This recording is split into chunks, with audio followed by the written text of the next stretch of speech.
The Bob TV Network presents, broadcasting live from the greatest city in the world, New York City. It's the Bobby Brown Show.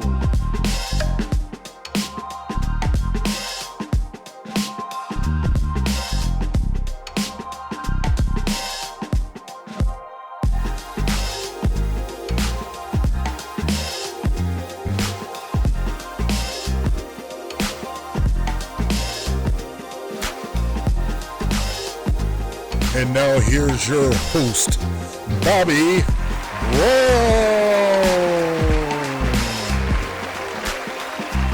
All right, so we got some things we're going to talk about today. I'm going to do a heart-to-heart. Let me see if I can pull something up real quick to kind of explain where I'm going to go today with what I'm going to talk about. So just give me a moment. I changed my schedule at work. I'll be off on weekends. So I'll be doing my show either Friday Night Live or Saturday Night Live. Ain't no way I'm going to try to compete with the actual Saturday Night Live. That's not going to happen. But we're going to get into this one today.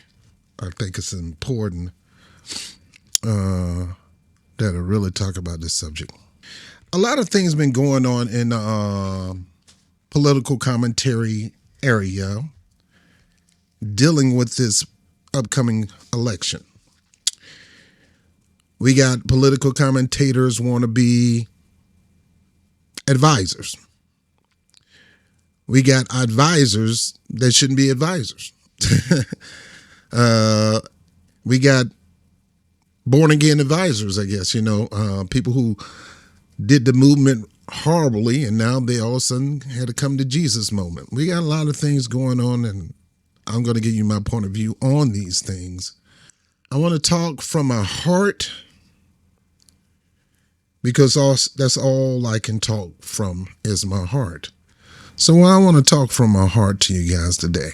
Let me talk to you. When I started this channel, because I was influenced. I was given a book by some people on the train. I didn't have a candidate that I wanted to vote for. I was looking into Jill Stein and the Green Party, and somebody handed me the book of Bernie Sanders. And I read the book and read the platform, and I said I can get with that. It didn't matter the message of Bernie Sanders or anything. I just wanted that platform. As long as he preached that platform and was pushing that platform, I was all in. I didn't care really. Honestly, I didn't care about his past. Didn't care about his present. Didn't care. All I wanted was that platform. We got to make that platform happen.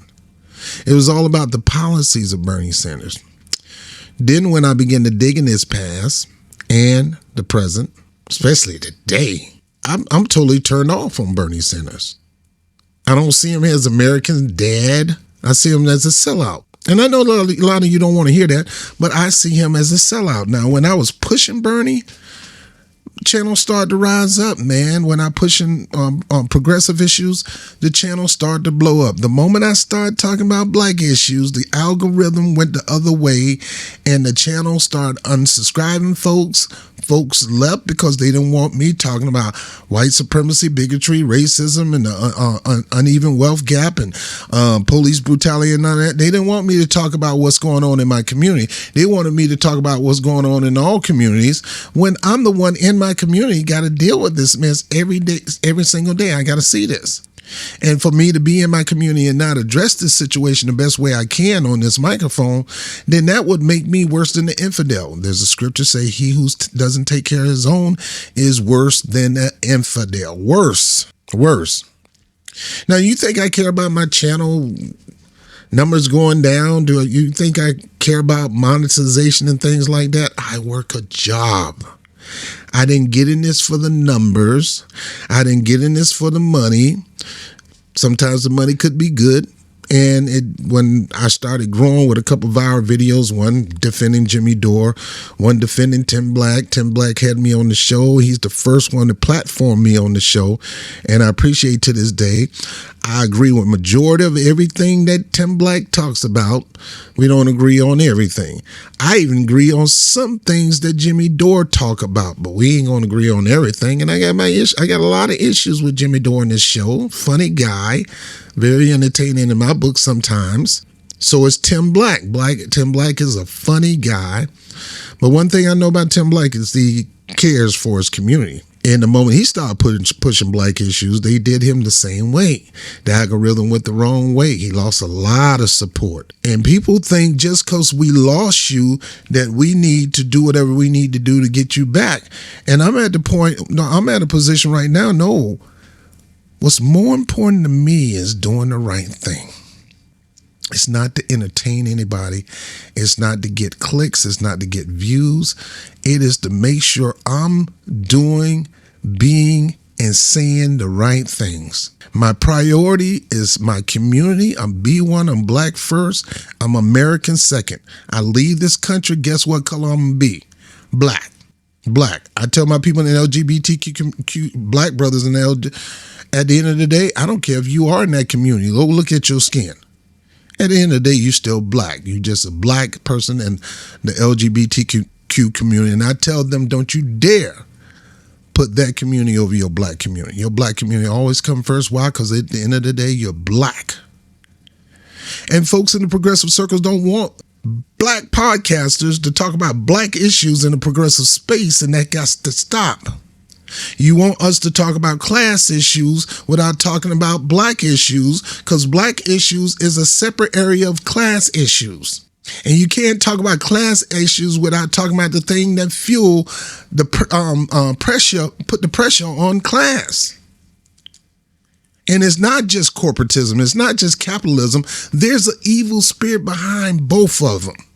And that spirit is white supremacy. Nobody wants to talk about it, especially the white people on the left don't want to talk about it. So it's left to us to talk about it. And when we start talking about it, you're trying to quiet us down, which gets me to this point.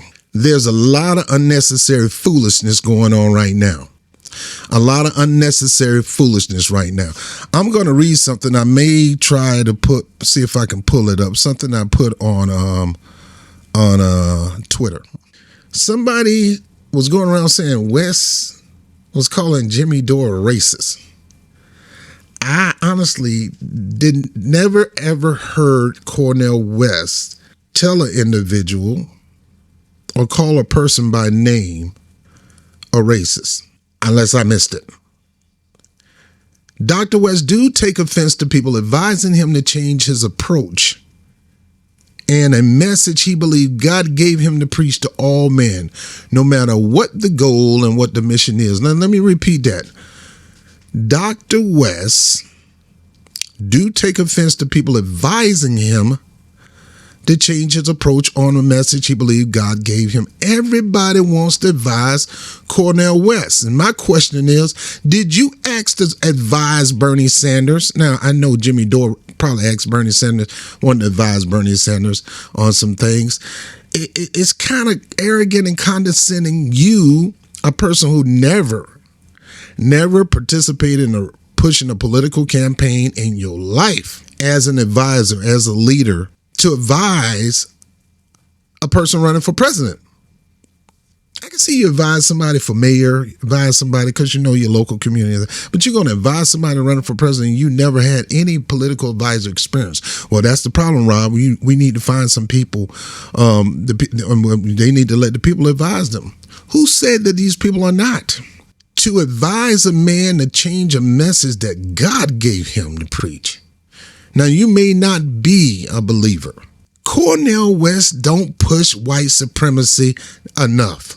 He talks about everybody. The love of America, the love of mankind, the love of the spirit, the love of the mind, the love of everything. He is a love guy to the point that people in the black community get kind of upset at Cornel West. Because you always talking about all this old stuff and you ain't even pushing the basic needs of the black community. That's like me and AOC. I'm familiar with working with seniors in the Bronx area, and we can't even get AOC to give us money to feed the seniors in the Bronx.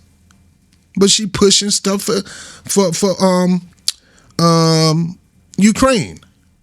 We can't even get them to fund after school program, him and Jamal Bowman, but they pushing Ukraine. How are you going to tell a man, this is how you fell in love with this man? This is how you got to know to this man. This is where you keep saying out of your own mouth, oh, I love him.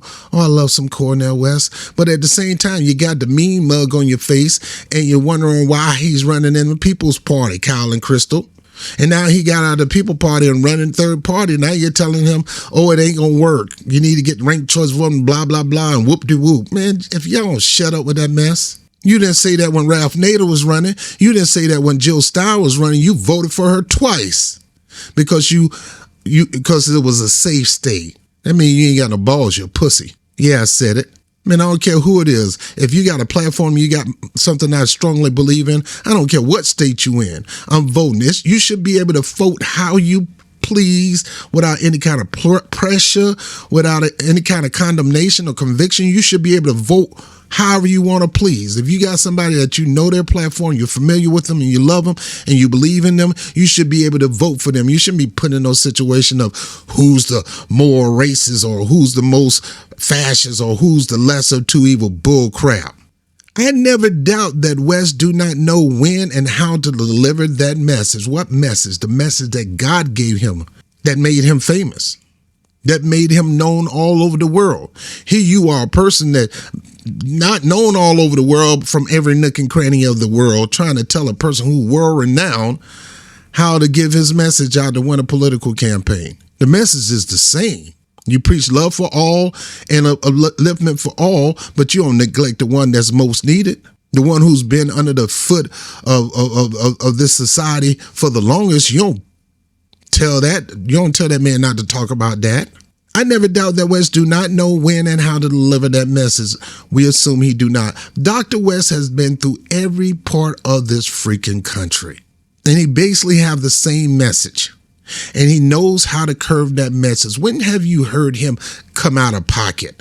You done seen him with Chris Hedges, the whole 9 yard. When have you heard him come out of pocket?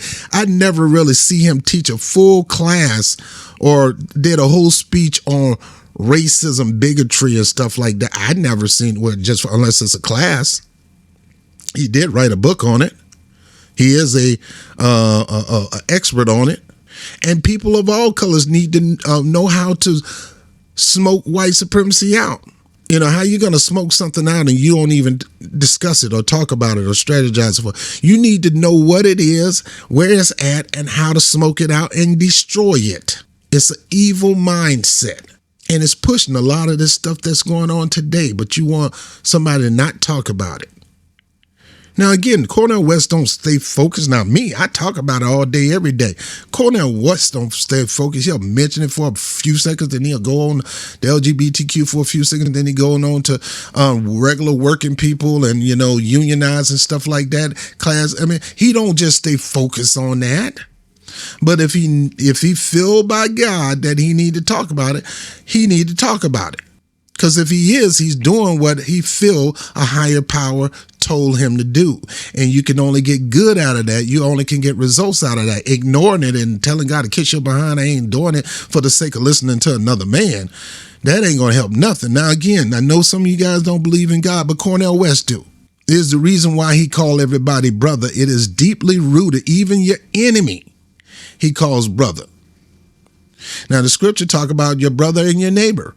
But Cornel West looks at everybody, even as his enemy, as his brother. And sometimes brothers go full throat. Sometimes you got family members that kill each other and can't stand each other. The whole story, Cain and Abel was brothers. One jealous and hated the other one. Now, I continue to say, I trust that he do. I never doubt it. Trump country is not a strange foreign land. Most of them are former Bernie Sanders, who knows Cornel West, who knows Cornel West's message. Now, how you think he's going to offend them when these people know Cornel West? A lot of people that gave Trump the ability to win that election came from the Bernie Sanders camp, familiar with Cornel West. How do you figure that come on, man, really? Now, I'm talking from my heart because this stuff needs to cease and everybody need to get back on one page when it comes to West campaign if you really, really, really want to break the duopoly. I never doubt that West do not know when and how to deliver that message, but we assume he do not. I put myself in there. We assume that that man don't know what he doing. Who in the hell am I, Robert Brown, Bobby Bob TV Brown, to assume that Cornel West don't know how to give messages to people from all parts of the country when he's been doing that all his life as a teacher, as an activist, as a professor? He's been doing that. He know how to curve his message. Well, he was acting uncommonly. Both of them was acting uncommonly. You get people to get you out of yourself, man, so you got to repent for it sometimes. Now, I know Jimmy felt like crap, and he should have. And Cornel probably felt like crap, too. Because he got out of himself, man. Cornel was like, look, I'm not going to let you tell me how to talk about something I've been talking about the rest of my life. It's what got me here, and it's going to be what's going to get me to the presidency. If not, I'll just don't win. I'd rather lose than freaking abandon my message. I'd rather lose. My message is the whole point of me running. Justice. That's the whole point of me running. Right? Didn't he say that in the first video? It's a campaign of justice. In these bleak times, I have decided to run for truth and justice, which takes the form of running for president of the United States as a candidate for the People's Party. I enter in the quest for truth. I enter in the quest for justice. And the presidency is just one vehicle to pursue that truth and justice, what I've been trying to do all of my life.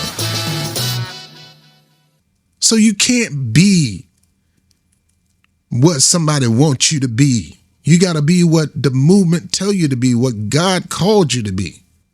And you don't change up for nobody. You don't change who you are. You don't change what made you who you are for some 1, 2, 3, 4 people. Are you freaking kidding me? And the nerves, the arrogance of somebody thinking that, well, you got a losing message. Okay. All right. That's your opinion. That's your opinion. And that's what he said on the show. That's your opinion. Most of them are working class Joes who are familiar with Dr. West and gives him a level of respect. So I trust West on that. But two things I hope West does: be strongly, unapologetically and outspoken about bringing foundational blacks and foundational whites equal in wealth. Now, the same people who popping their mouth off about that don't want to talk about reparations. They want to say the best reparations is working class issues.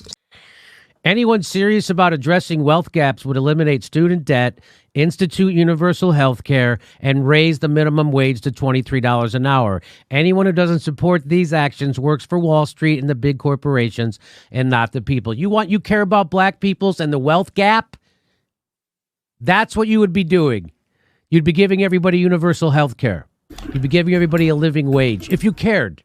Solving working class system. That's not a reparation, man. The nerves of you trying to throw yourself and everybody in our knees. That's what we talk about, fragments of superiority, thinking you better than everybody. This country owes black people, and there's a unequal level of wealth between foundational whites and foundational black, and it ought not be. Giving me health care ain't gonna do that. Giving that, you give that, that's just gonna help people, black people. Help and save is two different things. I could take a medication to help the pain of some kind of ailment, but it don't get rid of the ailment. I need something to get rid of the ailment. I don't need something, no Band-Aid. I don't need nothing to cool the pain out. Give me something to get rid of it. It's divisive. Then it'll be just divisive then. It's only divisive to those who don't think we deserve it. Those who want to use us for their own political gain. Let me finish. Two things I hope West do: be strongly, unapologetically outspoken about bringing foundational black and foundational whites in equal wealth. I think he need to talk about it. I don't care who get offended. They need to learn about it so they won't get offended. But I don't care who get offended. It's just a moral thing. It's just the right thing to do. And if you don't agree with it, it is God's will for this to happen. But you want to have your will be done. You want to be selfish in making sure that you get the base, you want to push these political policies instead of, no. And let me tell you something. I told you this before. This money, this thing is owed to black people. And this country will continue to walk in a curse until they pay that debt. I just said it. He who doesn't take care of his own is worse than infidel. The Americans, there were black who were already here, but there were some blacks that were brought here. And the oppression of all the blacks based on some one drop blood rule that put them in slavery and got them in a position where they began to work virtually free, and not to pay them by now the money that you owe them. Do you know when you owe money to an organization, the longer you wait, the more interest it's going to collect? This ain't going to be no charge off, dude. And I know y'all want black people to charge off this stuff. We ain't charging off this. Matter of fact, we charging for it. We ain't charging off. And we're getting to the position that we're not even going to let nobody if they're not pushing this. Now, you see how I changed that message? I said, unapologetically outspoken, bringing foundational blacks and foundational whites equal in wealth. That's the way. You see how I message that? It's just a fancy way of saying reparation. See, I know how to play on words. So what make you think Cornel West don't know how to play on words? What, you want to continue to have black people unequal in wealth? When I say black, foundational black, original black Americans, freedmen, American descendants of slaves, Native black Americans, because most of the Native Americans on the East Coast were black. We've been here. We've been all over the world. We're native to every land, every land. You go deep in the mountains of Asia, you'll see black Asians. Also stop the who is more evil and who is the most fascist BS. Just stop it. Don't get fed into that, and don't let nobody suck you into that. Both of them evil, both of them fascist. One wants to talk about how evil the other person is, but they don't want to talk about how evil the other person is. You should call that person, he's more fascist, he's more racist, he's more bigot. Yeah, but that dude fascist and more bigot. I'm not going to get into this more game. He's a fascist, he's a fascist. He's a racist, he's a racist. Both of them are pathological lying, bigot, racist with rape allegations. And I don't support none of them, and I don't want none of them. And I'm not going to try to cater to either one of them base just to maintain my subscription base and my money coming in. I'm not going to sit here and try to curb my language to not offend them. To hell with Trump, to hell with Biden. I'm not supporting no racist bigot. I'm not doing the two evil, who more evil. Evil is evil. Stop this crap. Evil is evil. Bigot is bigot. Racist is racist. Fascist is fascist. I don't care how many levels there are, a fragment or a residue of racist. No.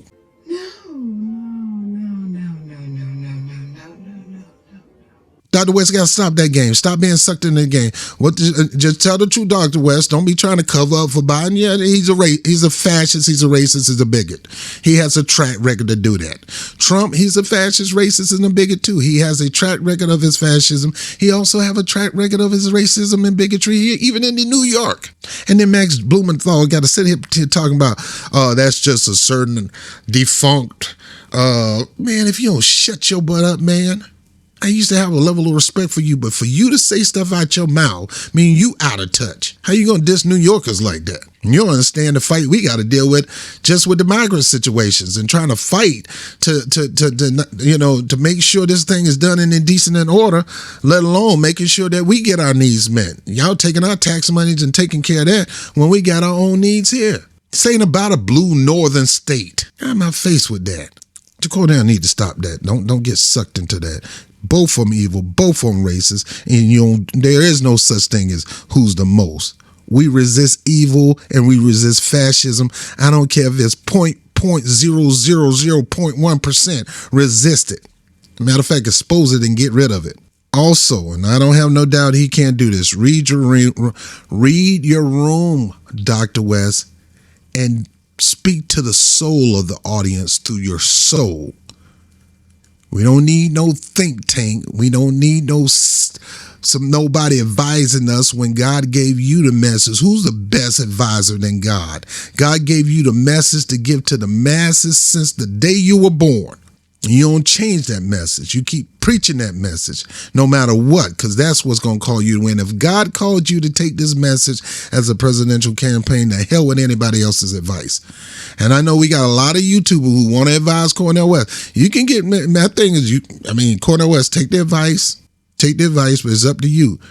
Go pray about it, whatever. And whatever you get out of your prayer, whatever answer you get, you go with it. But there's no better advisor than the one who already gave you the message. Not one man wants to give you, I said, deliver your God-given message.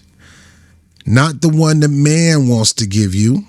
Scripture talks about that. And you know this. That's why Dr. Cornel West ain't going 100% just, no, he ain't going to do that. Not the one a think tank gave you, but God's message he gave you. That's his advisor. How are you expecting this man who's been advised by, he believes in the God, he believes God gave him the message, and you trying to tell him, well, push that message to the side. You need to change up on it. No, if God told me to tell you this, you ain't got nothing but to listen to it and take it, let the chips fall where it may. There's people who were so convicted in their message from God, they were willing to get boiled, they were willing to get burned, they were willing to get nailed to a cross. That's the fire you got to bring that message in. You don't care to nobody else's, what somebody else's want you to say. You got a message to the masses. Who cares? No, you don't let nobody shape your message. No, God gave you the message. That's the shaping. That's the molding. I said he must equally call Biden and Trump fascists because both are pathological lying, bigot, racist, fascists with rape allegation. And we should indict them both and rally aggressively against them both. That includes you white liberals who want to keep your fan base because you're too nervous to say something against their leader on both sides. Indict them both. I know it's, that's why I could, number one, I don't do friends of the show. Because sometimes you're going to bump up against your friend and it ain't going to go so friendly. And if there's a certain personality trait, it can get to the point where they cut you totally off their life because you're in staunch disagreement. I'm like, at the end of the day, we family. No. You ain't no family of mine talking like that. It's just talk, bruh. I'm going to get to some messages, some videos in a moment. Just to remind you how it's supposed to be, not how you think it should be. Expose them. I said that Biden and Trump are fascists because both of them are pathological, lying, bigot, racist, fascists with rape allegation, and we should indict them both and rally aggressively against them both. Dr. Cornel West, you need to understand that these both are your target. Both of them are your target. You need to I know you're a man of love, but you need to indict them both on their record.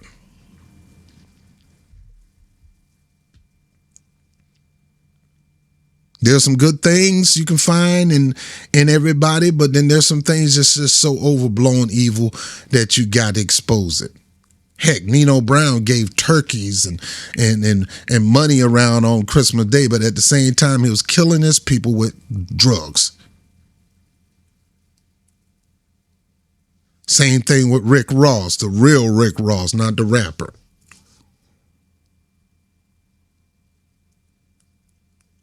Expose them on their past, expose them on their present record, and their future vision. In other words, look at both of them platform, what they plan on doing in the next 4 years. And if it doesn't match up to God's will, you need to expose it.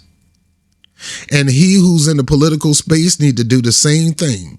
You have these people come on your show when you need to be going over the platform, not advising them on the show. If you want to give your advice, you give it off record after the show or before you start the show, but not in front of millions of people on the show. We talking about grown men here with egos, and you got either two egos, edging God out or exalting God only.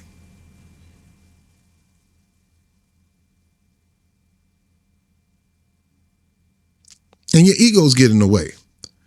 And when somebody don't say something the way you want them to say it or do something the way you do it, you're gonna come out of yourself. Keep that stuff private. If you want to give some advice, keep it private. I don't go around telling my boss in front of everybody, look, let me give you some advice. No, I write it down on a piece of paper and say, hey, this might help. They have a suggestion box on my job. So if I have a suggestion, I write it down on a piece of paper. I don't get in the middle of the stand up and tell them, look, you're doing your job wrong. And, that's the problem with this place right now. I mean, you don't do that. You say you love somebody. You say you care somebody. Out in public is not the way you challenge somebody that you love. You pull them to the side. Have a talk with them. Considering yourself. Considering that person as you. How would you talk to you? How would you approach you? That's how you approach somebody that you love. Here, all these people talking, I love West. No. That's why I understand West, why when you won't go on Kyle and Chris and none of those shows. You've been talking about me like a dog, trying to tell me I'm in it to lose and it's not serious and stuff like that. And you want me to come on your show? Are you freaking kidding me? Heck no. I don't care how many. I'd rather entertain an audience of 20 than an audience of your 2 million people.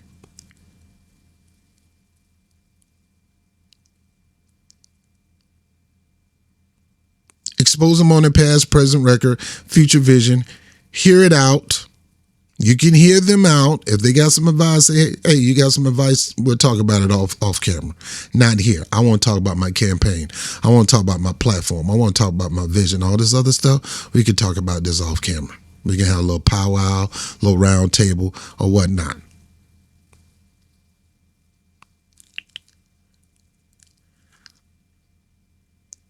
I said, give it. But keep that off screen away from the audience and get that god doggone Peter Dow out your campaign.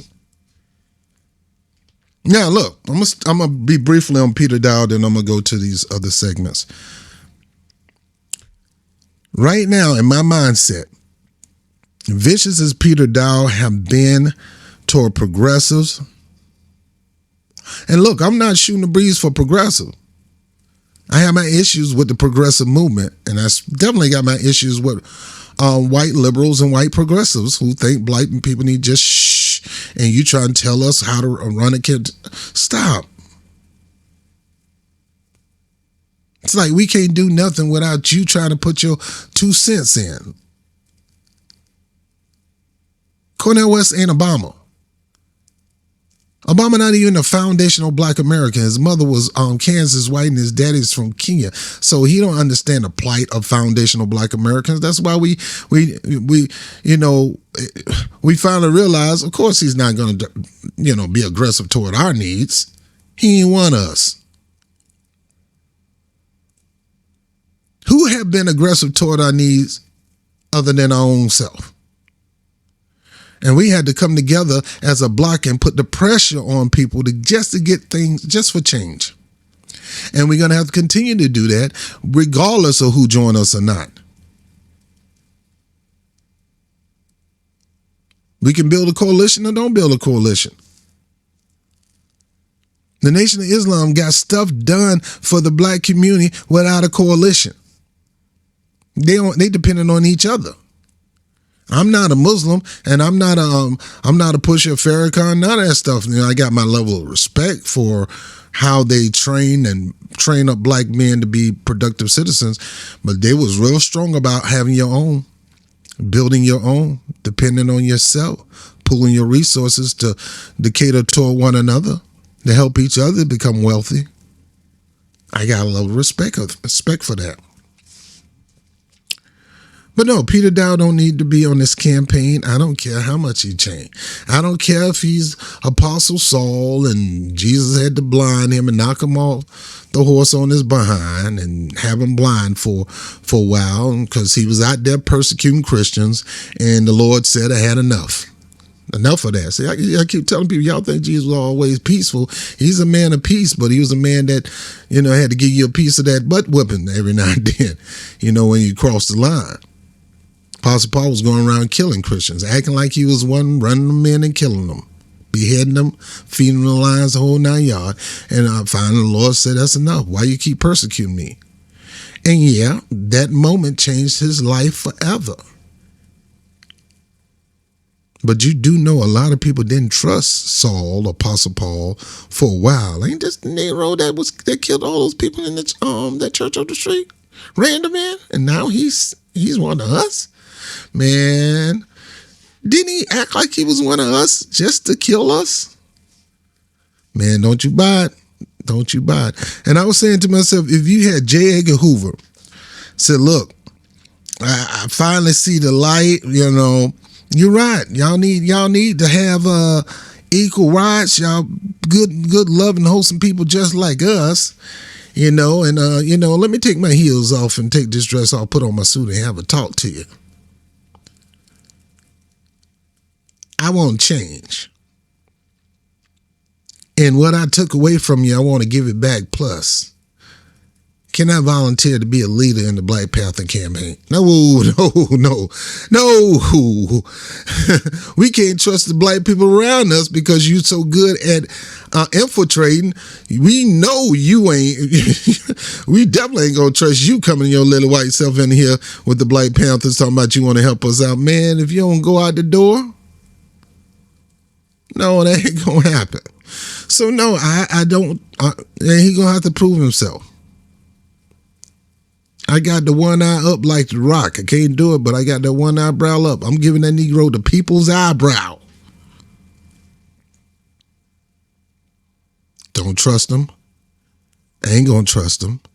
And honestly, if he cared about Dr. West's campaign, he would step down because he is a bad taste in the campaign.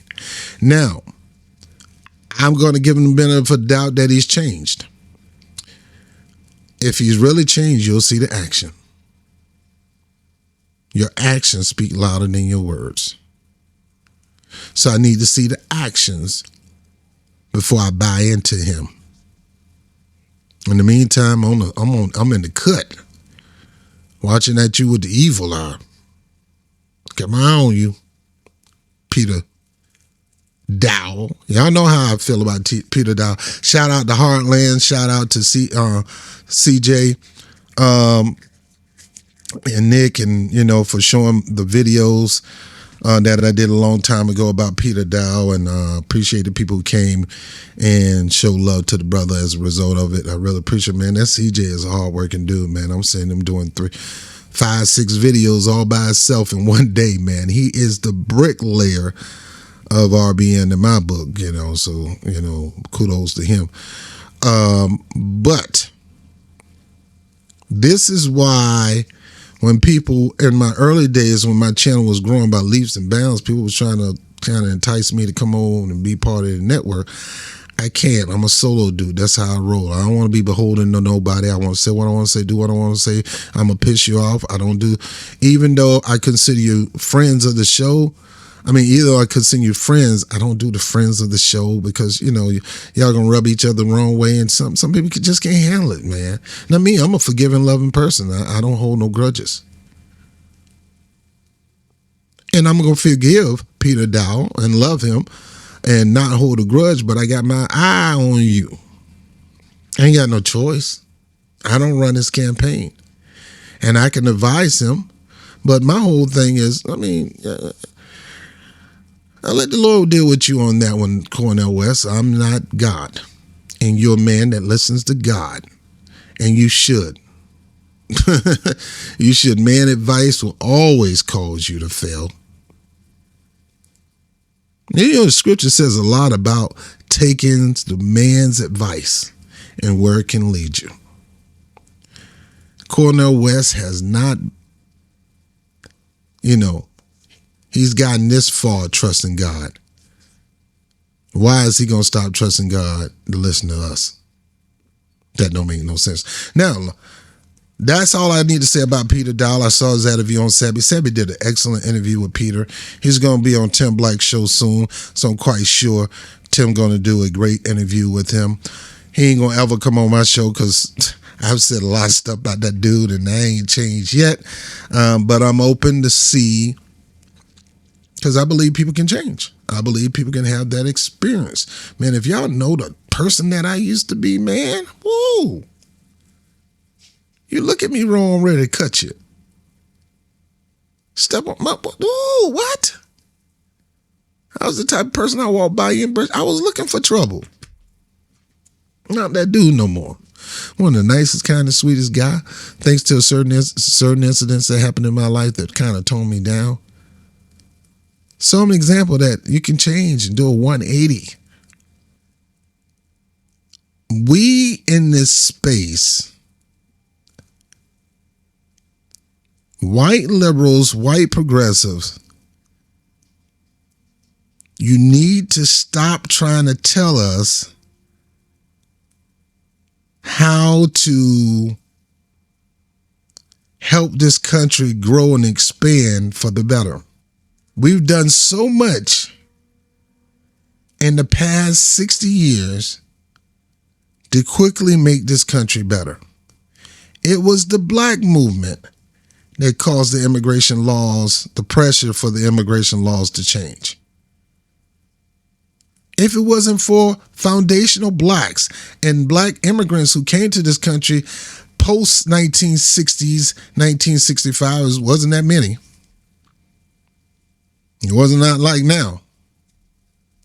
That joined us in this movement to put the political pressure on the federal government to allow more people to come in this country. Now you got people coming in left and right. It was us who did that. We did that within a short span of time, not hundreds of years. This was less than 100 years. This was almost a little bit over 50, 60 years ago. So we know how to make moves to change this country. So for you to come tell us what we need to do, how we need to do it, when we need to do it, what we need to say is insulting. First, I must confess that over the past few years I have been gravely disappointed with the white moderate. I have almost reached the regrettable conclusion that the Negro's great stumbling block in his stride toward freedom is not the white citizens' counselor or the Ku Klux Klaner, but the white moderate who is more devoted to order than to justice.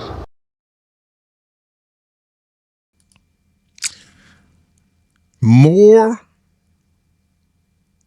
dedicated to order than justice. Don't say this. Don't do this. Because if you do, you're going to mess it all up. I'm telling you, I know more than you. I'm telling you, don't say this, don't do this. What do you care more about, justice or order? Justice is going to rub somebody the wrong way. Justice is going to indict people. Justice is going to call people out. I'm telling you right now, since Cornell announced his third-party run, you saw white moderates and white liberals starting to expose who they really are.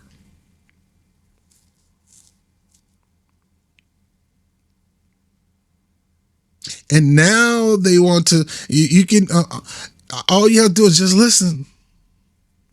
If I can get 10 minutes with Mr. West and say this to him or do this for him, all right. If you want to join the campaign, sign up on the website and let us tell you where we need you. Now, not me. I'm not part of the campaign. But if I was campaigning, you ain't no different from nobody else. I got Average Joe over here at the barbershop trying to advise me, just because you got a YouTube channel, what make you think you better than them? If my gut tell me, that's a good advice from Average Joe over here at the barbershop, then I'll listen to Average Joe. If it tell me over here to you, listen to you, I listen to you. If it don't tell me to listen to you, I won't. If it don't tell me to listen to Joe, I won't. You shouldn't get offended. You shouldn't get upset. You shouldn't insult me by saying, then you ain't going to do it my way, then you going to lose. Your message is losing. Are we doing this for order? Or are we doing this for you? Or are we doing this for justice? Don't talk about this. Don't talk about reparation. Don't talk about welfare. No. It's going to offend other people. It's going to turn them off. No. Which one are you caring about? Justice or order? So you trying to get me under an order, under a certain thing that you want me to do. You figure if I do it to a point where nobody's going to get the rub the wrong way, I can win. Dude, people are rubbed the wrong way just for the simple fact that I'm running for office. They already rubbed the wrong way. I'm coming after both parties. I'm indicting both parties. And I'm an I'm not going after the supporter, but I'm exposed to your supporters that their choice is a wrong choice. And if that offends them, then ain't nothing I can do about that. My job is to expose your choice of candidate. If you get offended, that's not on me. That's on you. Let me keep going. We're just having a heart-to-heart talk. Who prefers a negative peace, which is the absence of tension, to it. Which is the absence of tension. You don't want no tension. If you're going to preach justice, you're going to have some people, you're going to have some tension.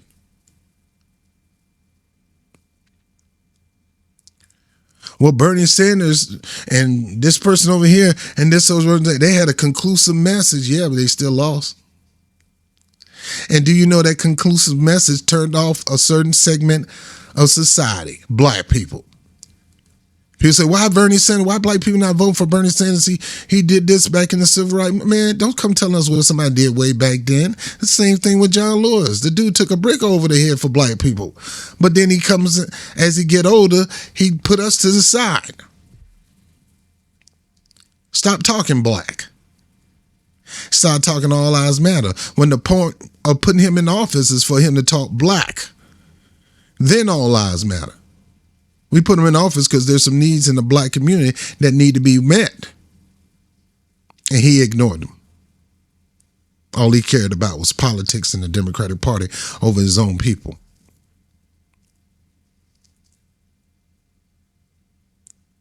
Come. Dude lost. And dude is still losing. He's a loser. He's for war. He's signing off everything that Joe Biden pretty much does. Come on, son. Come on. A positive peace, which is the presence of justice, who constantly says, I agree with you in the goal you seek, but I cannot agree with your methods of direct action, who paternalistically believes he can set the timetable for another man's freedom, who lives by a mythical concept of time. Don't talk about this on the campaign. When are we going to talk about it? If I get elected? Oh, don't talk about it because we need you to get elected another 4 years. Don't tell me what to talk about. I've been talking this message from day one, and it has brought people together. I'm not going to get everybody on my side, and that's okay. I don't need everybody. I don't need all the Trump voters. I'm going to go talk to them because a lot of them are Bernie voters. A lot of them love Bernie platform. A lot of them going to like my platform. And I'm going to go there and tell them my platform and tell them what I'm going to do for them. I ain't got to talk white supremacy and all that kind of stuff. But even if I did, why would they be offended? Talking about white supremacy is not an indictment on the white population. It's an indictment on white supremacists.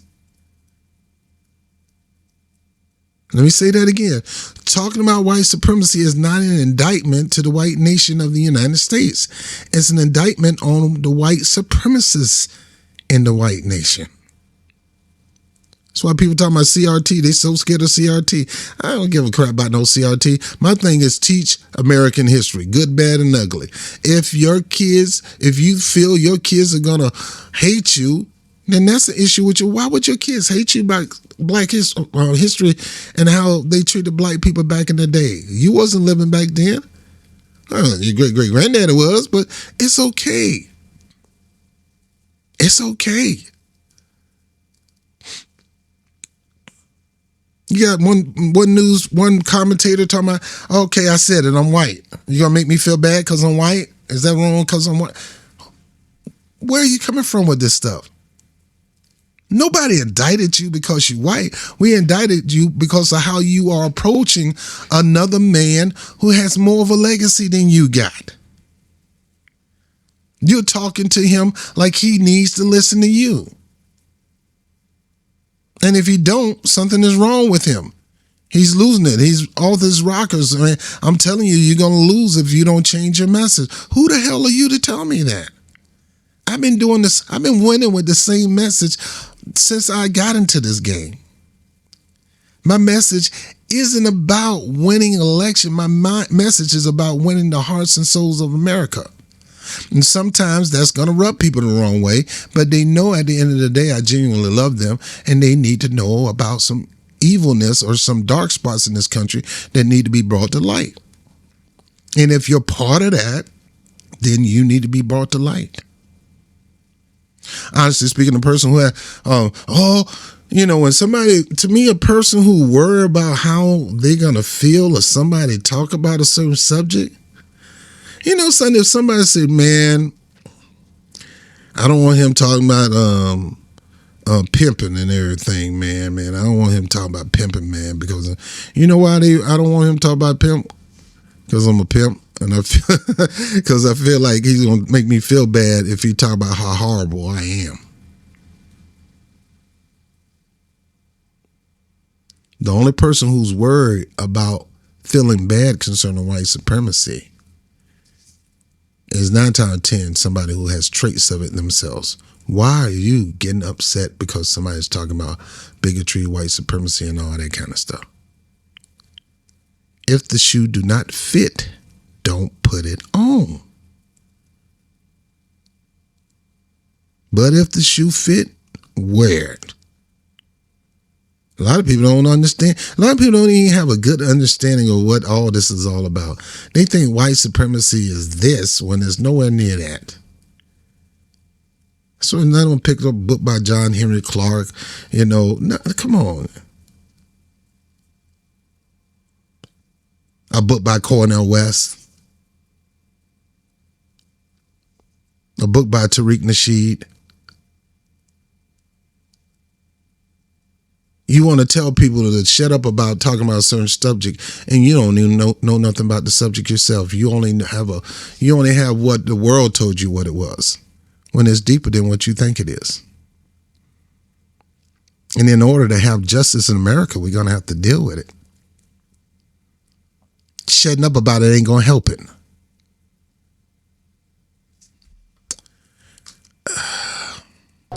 And who constantly advises a Negro to wait for a more convenient season.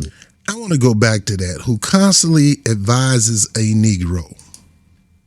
For a more convenient, and who constantly advises a Negro to wait for a more convenient season.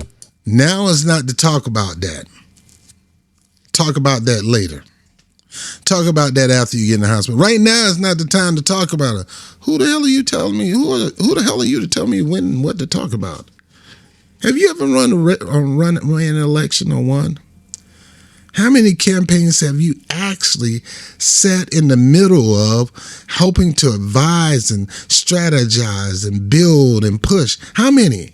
You think Bernie Sanders got all that stuff on his own? No, he came to me for advice because he knew I know what I was doing.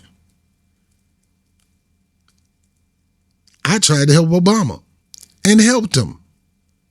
I just couldn't help him in the second term because he totally turned into another person. He did your strategy. Don't talk about white supremacy and bigotry and all that stuff because you're going to offend your other side of your family. And he won. He won. But after that, he ain't did nothing for black people.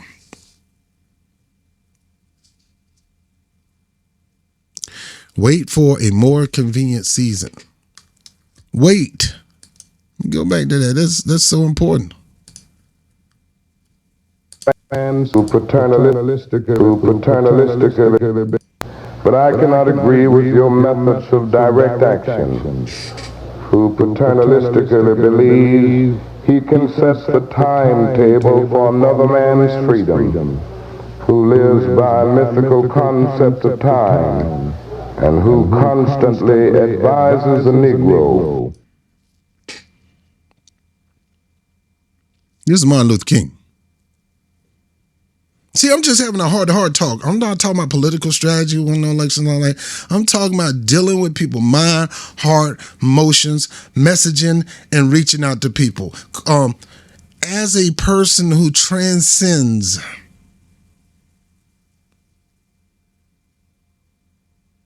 the physical and talk to the heart.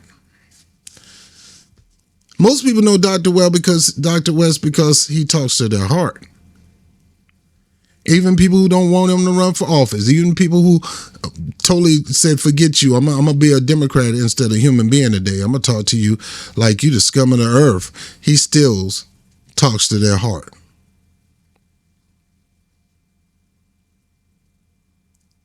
And look, my issue with Cornel West is this is my number one issue, and a lot of black people. The number one issue is that unequal wealth between foundational whites and foundational blacks. That need to be nipped in the bud. That need to be a priority for us. A black agenda priority. Everybody else got an agenda. It's time for us to get one and push it. And if Cornel is not going to push it, then he's not going to get our vote. I don't care about the bickering back and forth. I don't care nothing about that. That's what I care about.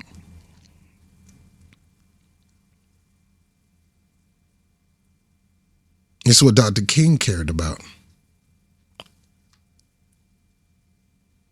But you want us to just hold off on that. Don't talk about that. Don't push that because, it's divisive. And so it's only divisive for somebody who don't want us to have it. It's only divisive for somebody who want to use black people to get their needs met, but don't want to use their energy to get black people needs met. To wait for a more convenient season. Shallow understanding from people of goodwill is more frustrating than absolute misunderstanding from people of ill will. Lukewarm acceptance is much more bewildering than outright rejection. I had hoped. I'd rather have the outright rejection of something against me than the lukewarm reception of somebody who claimed that we're all in this together. We're only all in this together because there's things that you need to use our energy to get done for you. Medicare for all, no-cost education, student loan debt relief and stuff that you want to use our energy to get that off. And most black people don't even deal with some of that stuff. Yeah, we can use Medicare for all. Yeah, we can use no-cost education, but we need to deal with it, and we'll deal with that. But for you, let's say for an example, you're asking for money to pay for all that stuff when you owe us. You think that's fair? No, pay us what we owe, and then we'll deal with that. But we're not going to keep being put on the back burner for nobody. And if Cornel West start preaching that, we're coming after him. You better not put us on no back burner.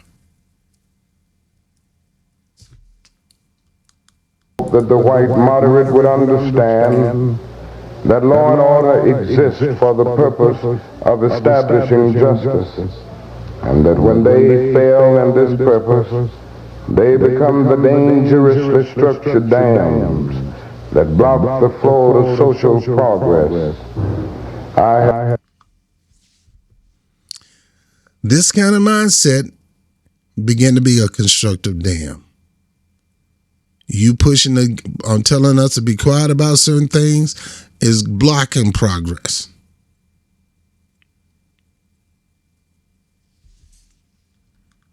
I hope that white moderates would understand that the present tension in the South is a necessary phase of the transition from an obnoxious negative peace in which the Negro passively accepted his unjust plight to a substantive and positive peace in which all men will respect the dignity and worth of human personality. Actually, we who engage in nonviolent direct action are not the creators of tension. We merely bring to the surface the hidden tension that is already alive. I'm going to stop right there. Hidden tension that's already there. We're peaceful. We're nonviolent. Now, we can get violent. I'm like Malcolm X. You put your hand on me, it's on. We reserve. We're going to let you throw the first punch. We'll never punch you. But if you want to get froggy, you jump. I'm not going to jump. But if you jump, it'll be the last time you jump.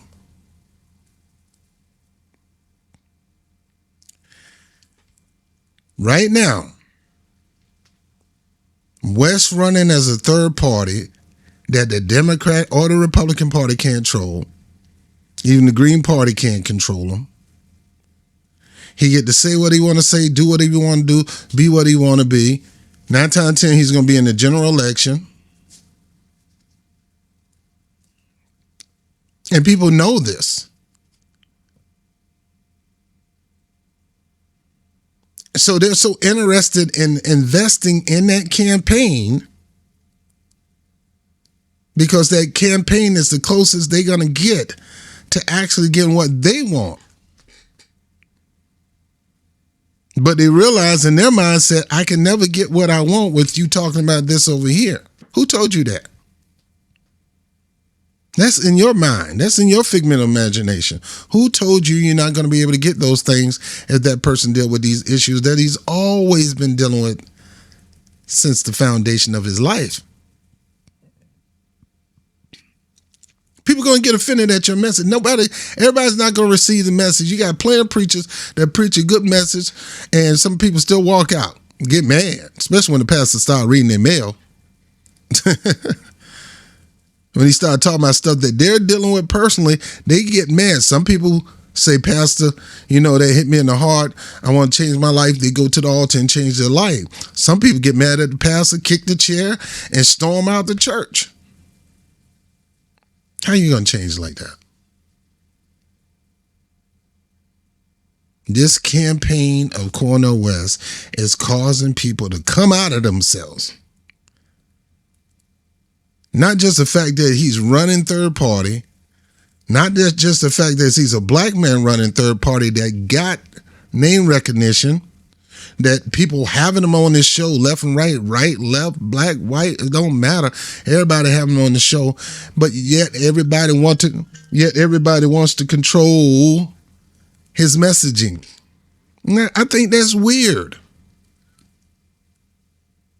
Newscasters, commentators, political people, people in the Congress, everybody wants him to shut up about his message because we got to get Joe Biden in office again.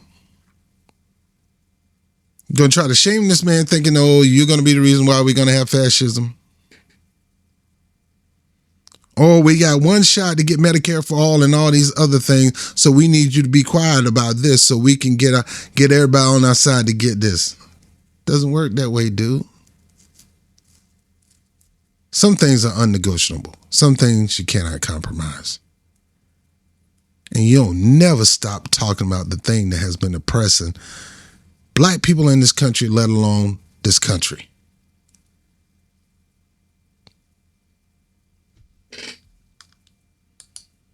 We bring it out in the open where it can be seen and dealt with, like a boil that can never be cured, so long as it is covered up but must be open with all its ugliness to the natural medicines of air and light.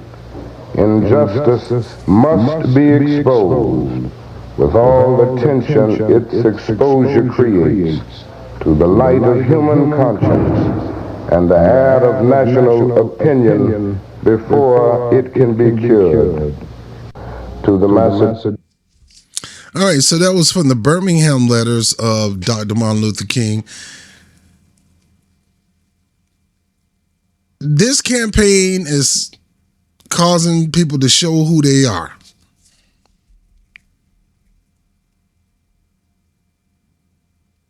Yeah, you guys are being shown who you are. You want to ignore it. You want to put it back on the person who who you feel probably ignored you, dissed you, didn't listen to you. You want to put it on him when it's really you. You shouldn't even brought that up in public. Going behind closed doors and things like that and talk about that. This man is on the campaign of justice. His message is going to be a message of justice because it's a campaign of justice.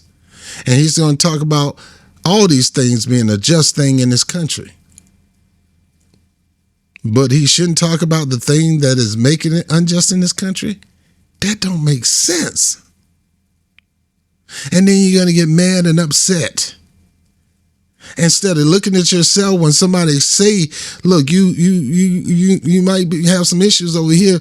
You might admit it, but you still go back to blaming him in the same sentence. Now, look, I love you all. But I'm not done. I got a couple more. I'm not closing yet. In this crooked game of power politics here in America, the Negro, namely the race problem, integration, civil rights issue, are all nothing but tools used by the whites who call themselves liberals against another group of whites who call themselves conservatives, either to get into power or to retain power. Among whites here in America, the political teams are no longer divided into Democrats and Republicans. The whites who are now struggling for control of the American political throne are divided into liberal and conservative camps.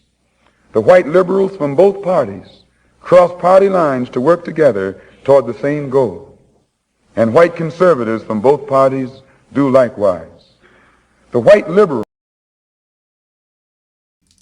Now you notice he just said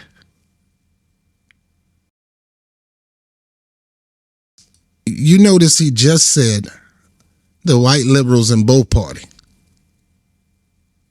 Yeah, they're in both parties. You do know a lot of liberals voted for Trump. A lot of Trump supporters are former Bernie Sanders supporters. You look at my man H.A. Goodman, man. H.A. Goodman and Tim Black was straight up Bernie Sanders guys, man. They had the show No Sellout. They was kicking butt with the show, man.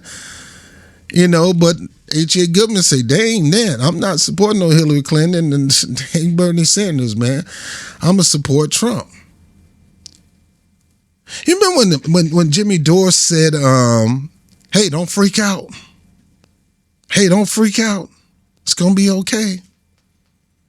Because why would you say something like that? I wasn't freaking out anyway because I'm like, either way, we going to have some horrible people in office, man. We don't win in this situation anyway, so I'm trusting God, man, the whole time, man. I'm like, God, it's me and you against the world, man, because I ain't trusting Hillary Clinton, Donald Trump, and now Donald Trump winning. I don't trust that guy. I live in New York. I live in New York, and I sure don't trust no Joe Biden. But I remember he said, hey, don't freak out. Don't freak out. No. And I'm starting to see a pattern of Biden administration, Democrats horrible, Biden administration, Democrats horrible, but never really say anything on the opposite side. And I know a lot of people say, Rob, you don't do that too. Let me tell you something. I call all these suckers out. I mean, most of the time it's Democrats, but I be calling them all out, man. All of them suck. All of them a bunch of punks. All of them don't give a crap about you.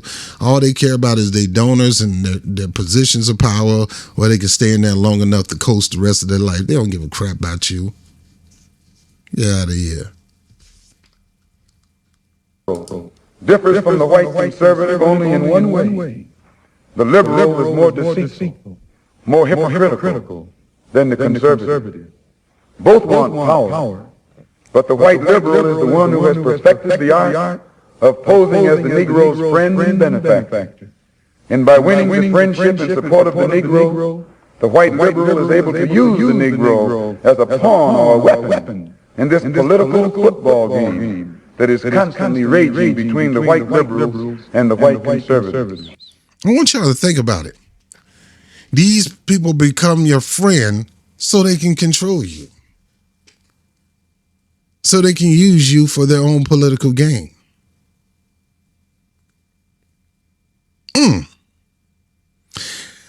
These brothers are long gone and dead, and like the words of Jesus, these words are more alive today than ever. Let me back that up.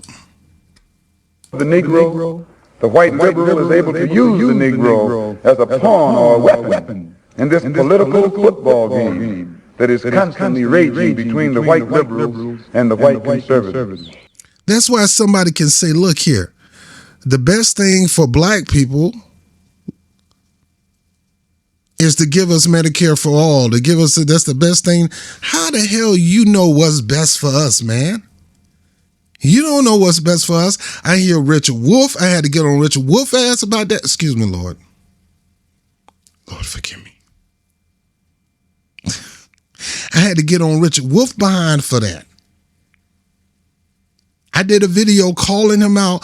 He's doing the same thing, basically telling us we need to take that money and invest in here. Forget about you, black people. We need that money invested in here. So you want to take the money that you owe us, and you want to, how condescending, arrogant, and white, that's white supremacy, that's bigotry. Who the hell are you to try to tell us we need to take your money and put it over here? It's better invested over here. We need to focus on schools and things like that. Man, if you don't shut up, how you going to tell us what's best for us? You don't know what's best for us. You know, that's reparation. No, it's not. And let's go for the 5 on Fox 2, the Fox 5, whatever they call it. They go for the women on The View. All of you. Who gave you the authority to speak for us and tell us what helps us and what benefits us? Get out of here, man. The nerves of you. Medicare all. No cost of education. That's the best thing for black people at this moment. Man, if you don't shut your mouth up, you don't speak for us. And that go for you black people who talk like that. Larry Elder and all these punk mother. Vivek Swami, whatever. Man, all y'all need to shut up. You can't speak for us. Oof. The American Negro is nothing but a political football. And the white liberals control this ball through tricks or tokenism, false promises of integration and civil rights. In this game of deceiving and using the American Negro, the white liberals have complete cooperation of the Negro civil rights leaders, who sell our people out for a few crumbs of token recognition, token gains, token progress.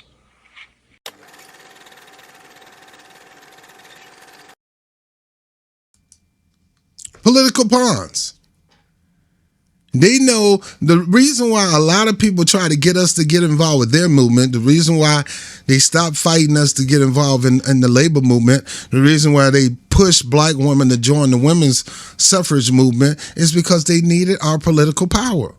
They needed us for power. And when they got the power, they put us to the side, focus on everybody else, but don't even help us with our little needs that we have. Every community have their own needs.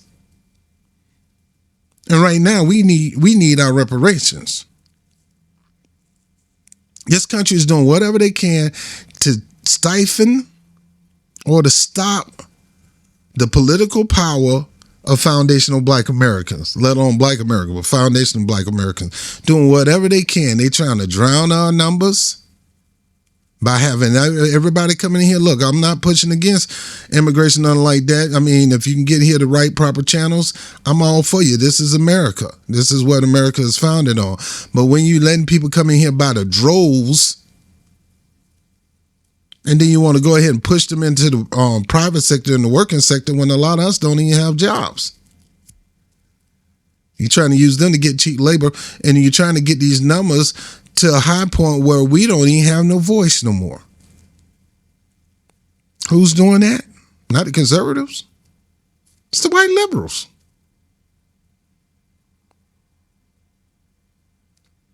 Go to town for LGBTQ rights. Go to town for women who've been through the Me Too movement. Go to town for this. Go to town for that. We need our reparations. Oh, that's divisive. It say on the reparation. I don't, man. Shh. It's divisive.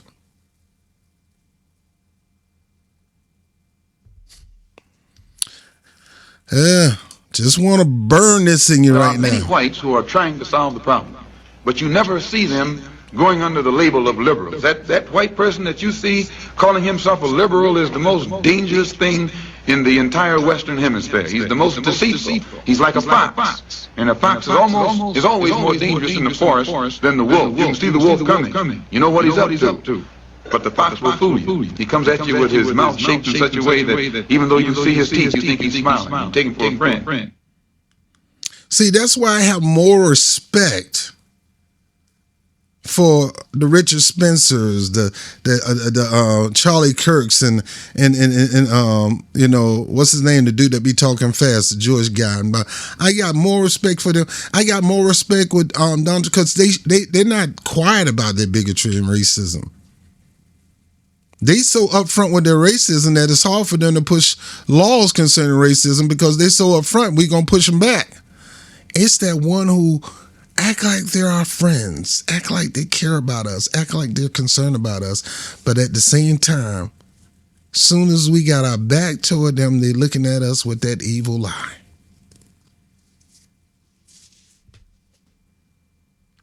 That's the one you need to worry about. The one that can get so close to you where he can hit you with so many small cuts, enough to kill you. Every time he hugging you, he just doing these small cuts that you don't even recognize it.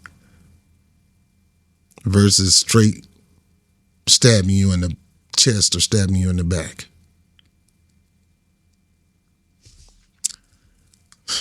Let me go to another. But don't scare Negroes today with no badge or no white skin or no white sheet or no white anything else. The police the same way. They put their club upside your mentality. I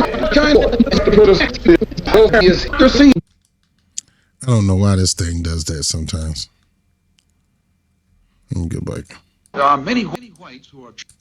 But don't scare Negroes today with no badge or no white skin or no white sheet or no white anything else. The police the same way.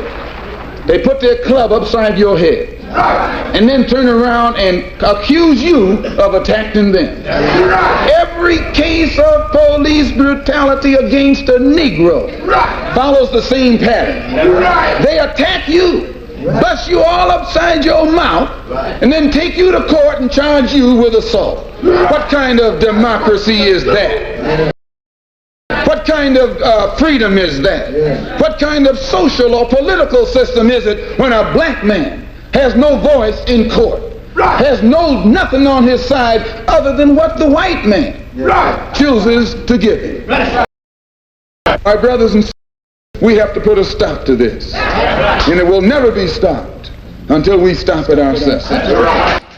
This is a campaign of justice. Everybody in America have an area of injustice. And if you're going to deal with justice, you got to deal with it in every area.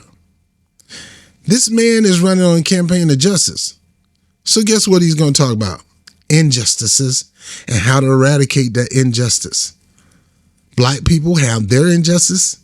White people have some injustice. Native Americans have their injustice. Martin Luther King say injustice everywhere. I mean, justice, well, I'm going to paraphrase it. If there's no justice here, there's no justice nowhere. We got to go target that. And we got to talk about the people who are putting people in a position where they're not getting justice, where things are just for us and not you. So he's well able to go talk to somebody on the left, somebody on the right, somebody on the bottom, somebody on the top. He's able to talk to them and really meet them where they need. I mean, I've seen them.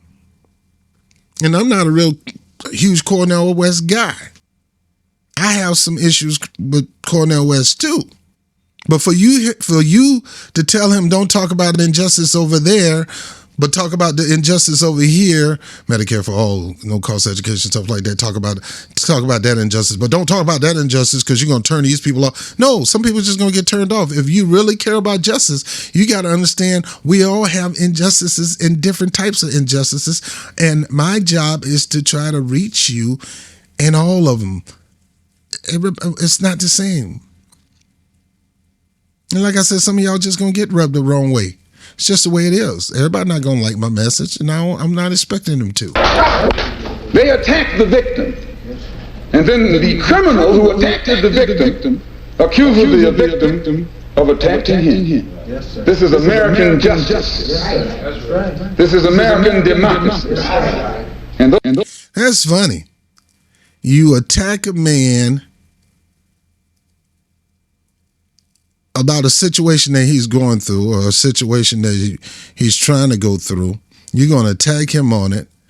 And then you're going to turn, and then when he clap backs and defend himself, you're going to say he attacked you. It's so backwards, man. Those of you who are familiar with it know that in America, democracy is hypocrisy. Now, if I'm wrong, put me in jail. But if you can't prove that a democracy is not hypocrisy, then don't put your hands on me. Don't put your hands on me. Got a couple more and we done. White liberals who have posed as our friends, white liberals who have been eager to point out what the white man in the South has been doing to us, while they themselves here in the North are doing the same thing. They have been making a great fuss over the South, only to blind us to what is happening here in the North. And now that the eyes of America's 20 million blacks can easily see that this white fox here in the North is even more cruel and vicious than the white wolf in the South. The Southern wolves always let you know where you stand. But these Northern foxes pose as white liberals. They pose as your friend, pose as your benefactor, pose as your employer. They pose as your landlord. They pose as the neighborhood merchant. They pose as your lawyer trying to help you. They infiltrate all your organizations, and in this manner, by joining you, they strangle your militant efforts toward freedom, toward justice, and toward equality. They infiltrate and weaken your message. Good stuff. White liberals who have posed as our friends, vicious than the white wolf in the South. The Southern wolves always let you know where you stand. But these Northern foxes pose as white liberals. They pose as your friend, pose as your benefactor, pose as your employer. They pose as your landlord. They pose as the neighborhood merchant. They pose as your lawyer trying to help you. They infiltrate all your organizations, and in this manner, by joining you, they strangle your militant efforts toward freedom, toward justice, and toward equality. By joining you, they strangle your militant efforts. By joining you, they strangle your militant efforts. This is why the Nation of Islam was all about, we need to do this ourselves. Malcolm X was like, we need to focus on ourselves. I don't need a coalition building. I don't need the coalition built around a bunch of white people and all this to make this happen for the nation, for us. We can make this happen for ourselves. Dr. King was like, let's build a coalition. And then even then, Dr. King realized I built this coalition, but I'm come to find out this coalition, some of these people in the coalition are working against me. They don't even want me doing the Poor People's Campaign. And now I'm about to go to Washington and demand for reparations and land grab and all that kind of stuff that you gave white people who wasn't even foundational to this country, that wasn't even considered white at the time. You gave them all this stuff over here, and we still struggling? No way. We're going to Washington, D.C. and get our check. Boy, they was trying to shut him up on that, and they end up shutting him up for good. At the very same time that America refused to give the Negro any land, through an act of Congress, our government was giving away millions of acres of land in the West and the Midwest, which meant that it was willing to undergird its white peasants from Europe with an economic floor. But not only did they give the land, they built land grant colleges with government money to teach them how to farm. Not only that, they provided county agents to further their expertise in farming. Not only that, they provided low interest rates in order that they could mechanize their farms. Not only that, today many of these people are receiving millions of dollars in federal subsidies not to farm, and they are the very people telling the black man that he ought to lift himself by his own bootstraps. And this is what we are faced with, and this is the reality. Now, when we come to Washington, in this campaign, we are coming to get our check. Yeah, these same people talking about we love Dr. King's message. We love Dr. King's message.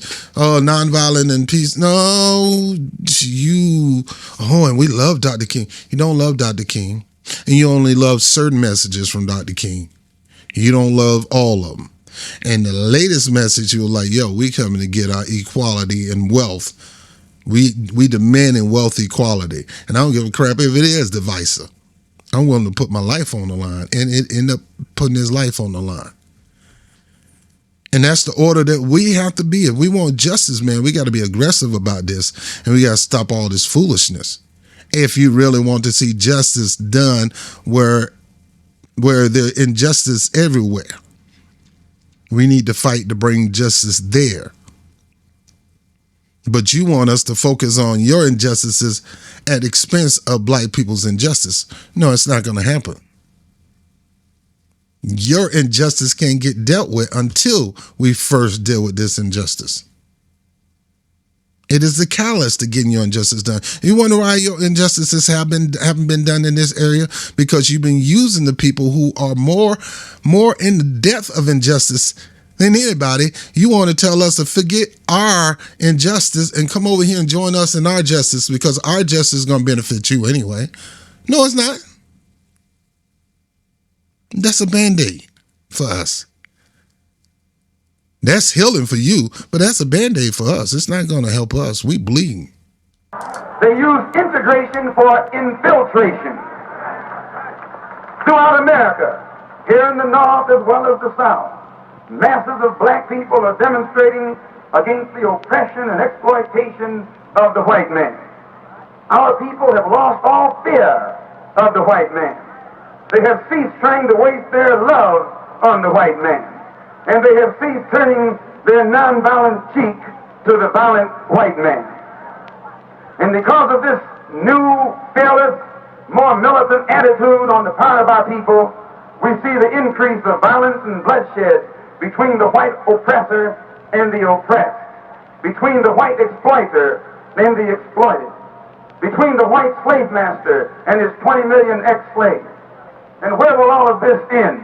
In this crooked game of power politics, the Negro, namely the race problem, integration, civil rights issue, are all nothing but tools used by the whites who call themselves liberals against another group of whites who call themselves conservatives, either to get into power or to retain power. Now, this last video I'm going to show is a video I did. There was a lot of tension going on in the progressive space, a lot of offenses. People were snapping on each other. People was claiming to be on the left. Who's really on the left? Who's not really on the left? Who is pretending to be left, but when they're really conservatives. I always say that I got you can't put me in the box. I got a little conservative in me, and I got a little left in me. There's certain things I believe in that you're not going to believe in. Certain things that you believe in that I'm not going to believe in. I believe in the God, and you probably don't believe in God. That's why I said God gave him the message. Who in the heck are you to tell him to ignore God and listen to you? The man don't need to run for office. The man already known all over the world. He's accomplished everything he needed to accomplish for his life. Well, God can say, well done, got that good and faithful servant. I still think you need to work on campaign to get some things done before his people before you check out of here. This is a message that I did concerning the progressive movement. At this time, I was still really pushing. I was on the borderline of, making a decision to just stop everything I'm doing on the progressive end and really join the campaign on getting my people, what's owed to them. And that's reparation. But here we go. Jimmy Dore, understanding the power of leverage. Now is the time to use it. Now, at this time, Jimmy Dore was pushing forced to vote. Episode of the Rob Report. I'm your host, Robert Bob TV Brown. Before we get into the segment, by the end of Jimmy Dore was pushing forced to vote. I agree with him on the forced to vote thing. It was a smart thing to do. Putting your leverage out there to force them to at least get on record as a voter for or against Medicare for All, which would expose them. It's a great idea. I don't know if it originated from him, but it was a great idea, and he pushed it, and I backed him. There's a lot of things I back Jimmy Dore on, but I don't back him on everything. I don't agree with him on everything, but I'm like that with everything. There's some things I back Trump on. There's some things that I thought it was okay for Joe Biden to do, a lot of commotion going on in the Democratic side of the party, and also in the progressive area of the voting or the electorate. Not necessarily in the progressive wing of the Democratic Party, but in progressivism, if that's a real word. There's a lot of records going on. Comedian and commentator Jimmy Dore recently came out with a proposal of doing a forced vote to weed out the fakers, the posers in the Democratic Party, to get them on record. And for some reason, Democrats, not just corporate Democrats, but progressive Democrats, are a little queasy about that. I don't know if this is something we should do. Well, here's my opinion on this thing. I'm a type of person that I stay in my lane, okay? What you do with your show and how you run your show is your own deal. What I do with my show and how I run my show is my deal. Okay? And I got a lot of influencers on my show. Don't get me wrong. And I can go down the list of influencers that influenced me on my show. And a lot of you heard me talk about some of the people that influenced me to get involved with this. And yet there's a whole bunch of them that's having this head clash. A lot of them agree with each other and they agree with the fundamental, but they're having a head clash on this thing. I am not going to get into that back and forthness. I tell you my opinion, and it's my opinion. How you feel about it is your personal opinion. It's not mine. If we agree, great. If we don't agree, great. But we don't need to get vicious and tit for tat over this stuff, okay? You'll never move anywhere. I understand righteous indignation has a purpose. Righteous indignation is what we need in this country. Righteous indignation is what we push. Like my man Tim Black, he's a righteous indignation person about what he believes in. My man, Antonio Moore, he's a righteous indignation person who believes. Even Jimmy Dore himself is a righteous indignant person. I mean, my man Nico House, he's a righteous. He used righteous indignation. Whatever you believe the most, and you got a fire and a passion for, you're going to be a little righteous indignation, and I respect that. I understand that. Just don't bring it over here, bro. Just don't bring it over here, okay? Because now you're starting to, you're going places that you don't need to go, okay? I understand. Righteous indignation has its point. Some people, righteous indignation is Medicare for all. Some people, righteous I can't even say it, is to be a person who you claim to be. Don't talk the talk, walk the walk. Put up or shut up. Are you a poser or a faker? Are you vanilling this, your Democratic career? Or are you really legit about what you do? Like me, you heard me before. I respect some of the things that Bernie Sanders did as a legislator, and I don't respect some of the things he did as a legislator. I respect his history in certain areas of civil rights and stuff like that, but there's some things I don't respect about Bernie Sanders. And some of you people act like I gotta respect everything about that man. I don't respect everything about that man. No, I don't respect everything about any man because I don't know any man. I don't hang with him. I don't chill with him. I don't do none of that stuff. So all I could do is go by your voting record, and I judge you by your record. I could judge you by your character, but I'd rather judge you by your record. Okay?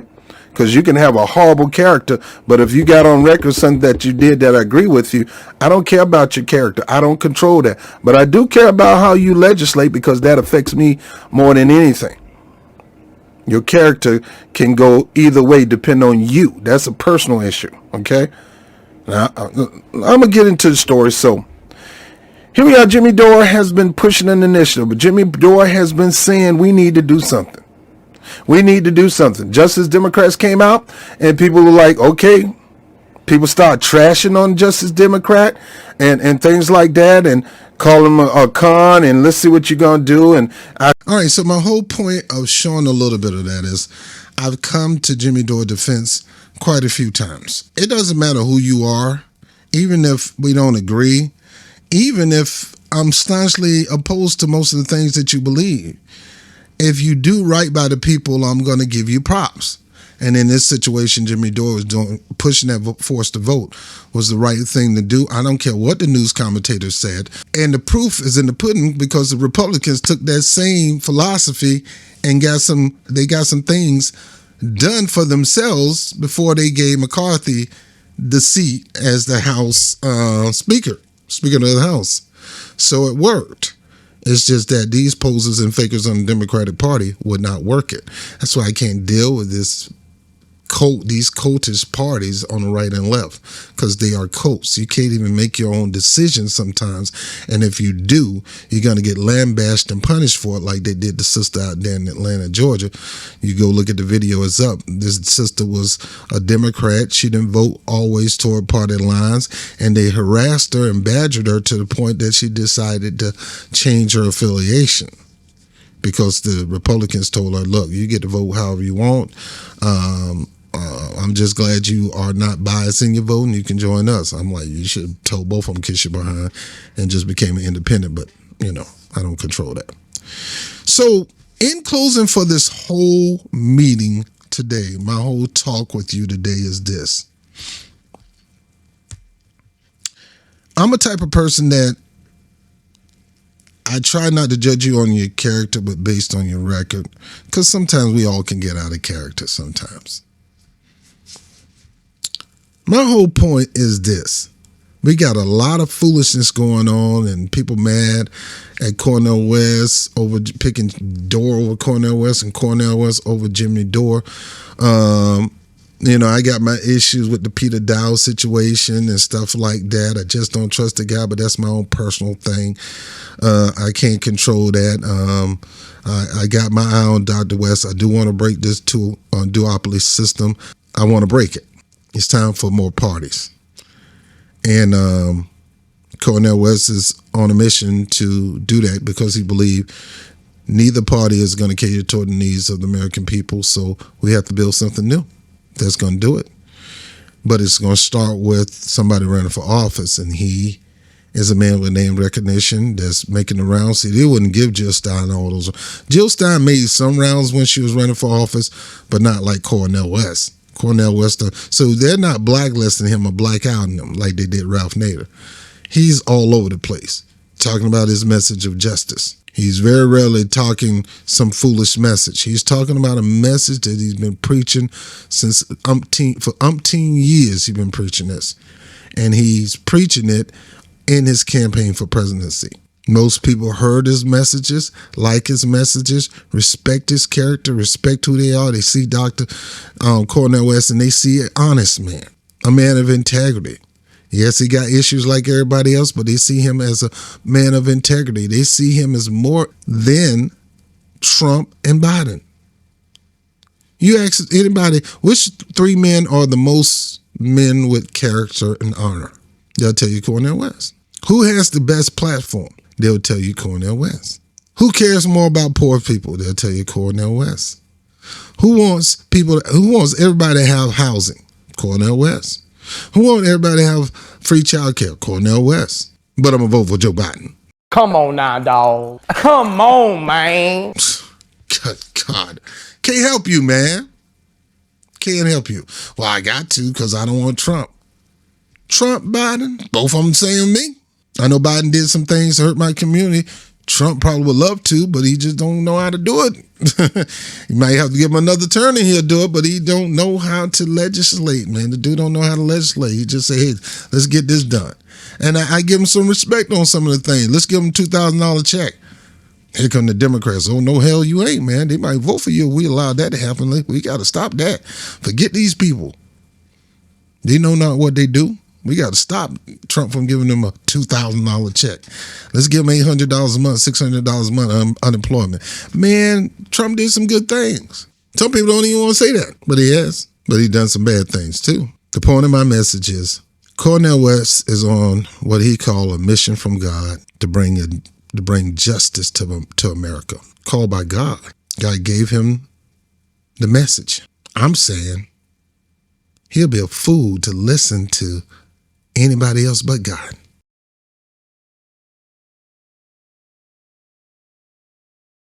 I can take your advice, write it down, put it in my pocket, lock it, pray about it, and if the Lord say add it, I add it. If he say no, leave it just the way it is.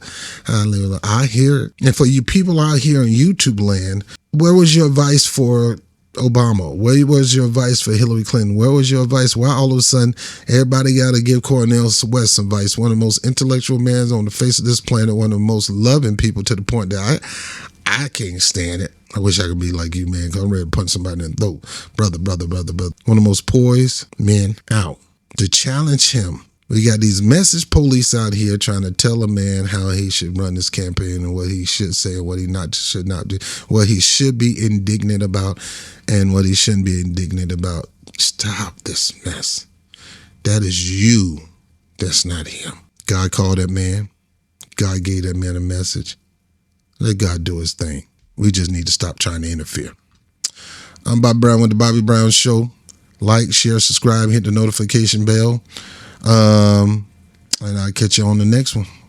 Good morning and good night.